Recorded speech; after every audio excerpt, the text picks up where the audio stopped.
પીતા પીતા આવો, કઈ મોજ કરો, જીવનના થોડા મજા લેજો, પછી ત્યાં ઓવર ટાઈમ આવશે નહીં. જીવનમાં ઓવર ટાઈમ પાછું મળતો નથી.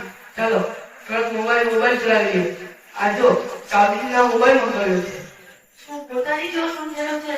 જોતો નથી, મોટા કરી રહ્યો છે.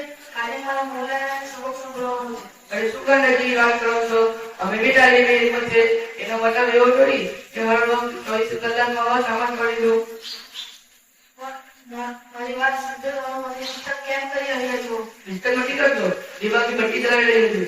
તમે જાણો છો આ જગ્યાની કેટલી આગળ પહોંચી ગઈ છે? પણ તમને તો ખબર છે ને, મારા ઘરવાળા કાયમ મારા પાકા પર ઉભેલા હોય છે, હર વખત ફરવા સારું કહે છે. પણ હવે જે થાય છે કે મોજ મસ્તી કરું કે મોબાઈલ ચલાવું, તો શું કરું મજબૂર છું. પડેશની વાત શું છે? જવા દે યાર, ઘરની અંદર અને ઘરના ચંપા મળશું તો બરબાદ થઈ જશું. તમને ખબર છે હમણાં સુધીમાં કેટલા મોબાઈલ ચલાવી દીધું હતું? આ જો એમઆઈ નો મોબાઈલ, એનાથી પહેલા સેમસંગ નો મોબાઈલ ચલાવતો હતો, એનાથી પહેલા નોકિયા નો મોબાઈલ ચલાવતો હતો, એનાથી થોડાક સમય પહેલા લાવાનો મોબાઈલ ચલાવતો હતો.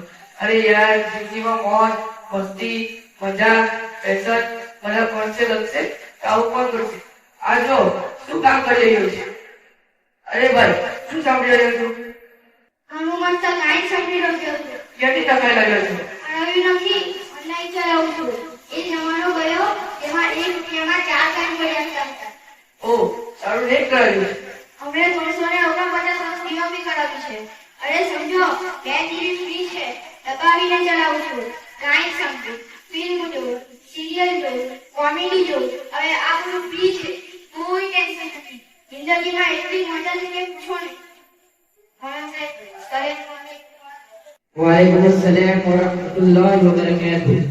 તમે બધા સબક યાદ કરી લીધો અને તમારા બધાની કિતાબ ક્યાં છે? હું ડોક્ટર ઘરે ભૂલી ગયો.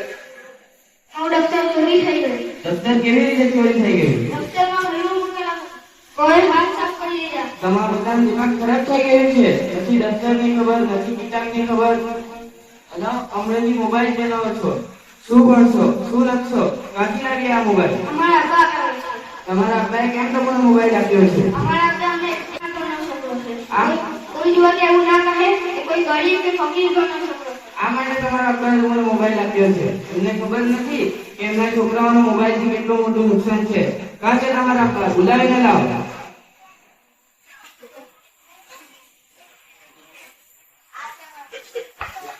अस्सलाम वालेकुम वरहमतुल्लाहि वबरकातुहू. વાલેકુમ સલામ વરહમતુલ્લાહિ વબરકાતુહુ. શું થયું મને છે? કેમ યાદ કર્યો મને? યાદ એટલા માટે કર્યા છે કે તમારા છોકરાઓ મોબાઈલ ચલાવતા શીખી ગયા છે. બહુ બગડી ગયેલો છે. એના પાસે જો મોબાઈલ છે, તમને ખબર છે તમે જ આપ્યો છે.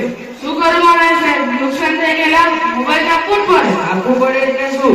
ઘરમાં બધા પાસે મોબાઈલ છે. અમારા સાહેબ તમે ઘણા પાસે મોટા મોટા અને લેટેસ્ટ મોબાઈલ છે.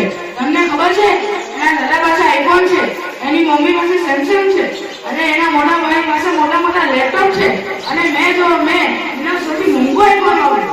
ઓહો, મોહમ્મદ ચાચા, તમે બી મોબાઈલ ચલાવો છો? મૌલાના ચાચા, મેં તો જુવાન છું. ઓ સારી મોહમ્મદભાઈ, તમે મોબાઈલમાં શું જોઈ રહ્યા છો? મૌલાના સાહેબ એ જ જોવા છે. ગાયનો, ફિલ્મો, તારક મહેતા, કોમેડી અને બીજા મોટા મોટા વિડીયો જોઉં છું. તમને ખબર છે અમારા મૌલાના છોકરા પાસે પણ ઘણા મોટા મોબાઈલ છે, મોટા મોબાઈલ છે. અગર જો અમારા મૌલાના છોકરી વિશે તમે વાત કરો તો શરમથી તમે નજર નીચે જઈ રહેશે. અરે મોહમ્મદ ચાચા, સોરી મોહમ્મદભાઈ, તમે તો દાવા કંપનીના ચાર્જર લાગી રહ્યા છો. તમને ખબર છે તમે તમારા છોકરાઓને મોબાઈલ આપીને કેટલું મોટું નુકસાન કરી રહ્યા છો? જ્યારે તમારા છોકરાઓ રાત દિવસ મોબાઈલ ચલાવશે, ફિલ્મો જોશે, ગાયનો સાંભળશે, ત્યારે એનું ભણવામાં ધ્યાન કેટલું રહેશે? એને નથી દફતરની ખબર, નથી કુરાન કિતાબની ખબર. તમને ખબર છે 3 વર્ષથી કેસ આવ્યો છે, 3 વર્ષથી એક ક્લાસ સાંભળેલો છે. મૌલાના સાહેબ તમે બરાબર અને એકદમ સાચું કહો છો. એના પાસે મોબાઈલ આવ્યો છે ત્યાંથી આ ભણવામાં એટલા નાનો છે. રાત દિવસ મોબાઈલમાં લાગી રહે છે. બધે તો એની ખાતામાં જ હોય છે. સવારે ઉઠવામાં મોડું પડે છે, અને જોર રવિવાર ખબરની આસપાસ ખાલી રવિવારે જ પડે છે. ચાલો તો આપણે ગામના મોટા મુખ્ય પાસે જઈએ. તો ચાલો.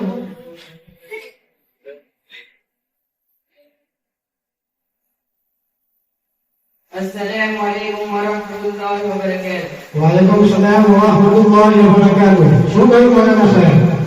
મુફ્તી સાહેબ, આ લોકો મોબાઈલની મોટી ઝંઝટમાં ફસાઈ થઈ ગયા છે એ લોકોને કઈ નસીહત કરો. અરે ગુજરાત, તમે કોઈ દિવસ વિચાર્યું આ છોકરાઓને બંને પણ નોકરી જિંદગીનો દારૂમાં ચાલશે, જે એમનું નાનપણ આશોમાં પસાર કરી દીધું, જ્યાં તેમની રંગેરીઓમાં પડીને પોતાને બરબાદ કરી દીધા, તો કોણ કોમનો બેરો ઉઠાવશે?